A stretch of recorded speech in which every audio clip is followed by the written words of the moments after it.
When digging for clams, their primary food, sea otters damage the roots of eelgrass plants growing on the seafloor.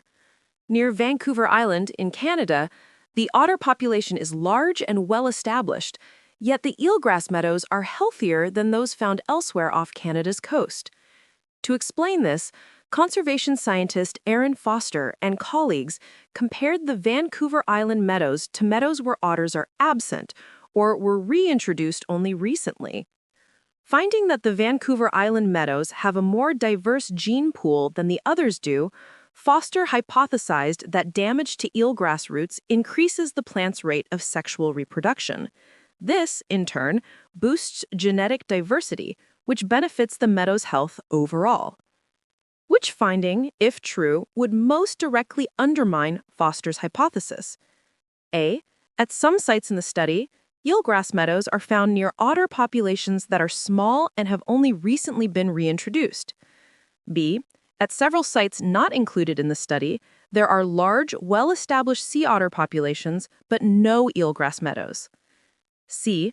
At several sites not included in the study, eelgrass meadows' health correlates negatively with the length of residence and size of otter populations. D.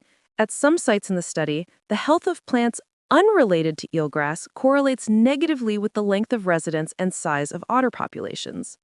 So question number 15 is talking about digging for clams, and sea otters are digging for clams, which is their primary food. And what happens when they do that? They damage the roots of the eelgrass plant, which is growing on the sea floor. So this is happening near Vancouver Island in Canada, and the otter population is large and well established. So they are damaging the roots. Yet the eelgrass meadows are healthier than those found elsewhere off Canada's coast. So even though they are damaging the roots of the eelgrass plants, these otters, these plants are still healthy.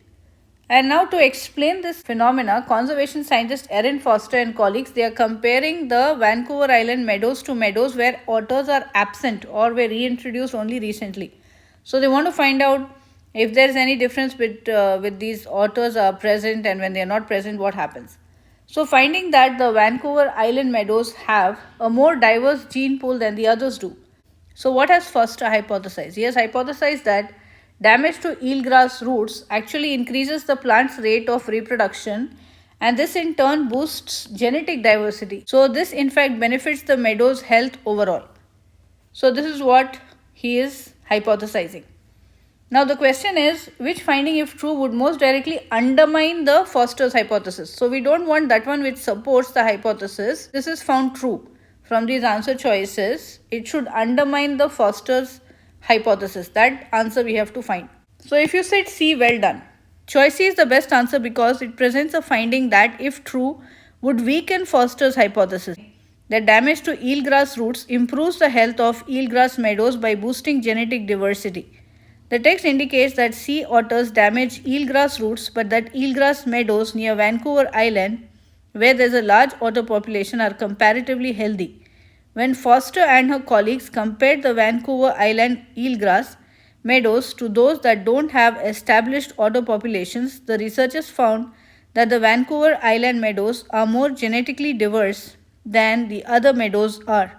This finding led Foster to hypothesize that damage to eelgrass roots encourages eelgrass reproduction, thereby improving genetic diversity and the health of the meadows. If, however, other meadows not included in the study are less healthy, the larger the local otter population is, and the longer the otters have been in residence, that would suggest that damage to the eelgrass roots, which would be expected to increase with the size of residential duration of the otter population, isn't leading meadows to be healthier. Such a finding would therefore weaken Foster's hypothesis. So that means correlates negatively with the length of residence and size of otter populations. If this is found true, this would actually undermine Foster's hypothesis. Choice A is incorrect because finding that small, recently introduced otter populations are near other eelgrass meadows in the study wouldn't weaken Foster's hypothesis. If otter populations were small and only recently established, they wouldn't be expected to have caused much damage to eelgrass roots. So even if those eelgrass meadows were less healthy than the Vancouver Island meadows, that wouldn't undermine Foster's hypothesis.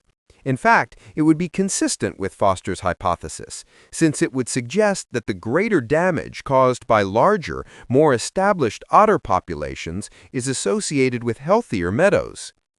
Choice B is incorrect because the existence of areas with otters but without eelgrass meadows wouldn't reveal anything about whether the damage that otters cause to eelgrass roots ultimately benefits eelgrass meadows.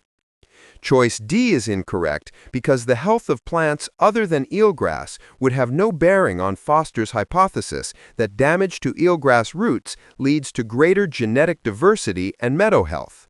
It would be possible for otters to have a negative effect on other plants, while nevertheless improving the health of eelgrass meadows by damaging eelgrass roots.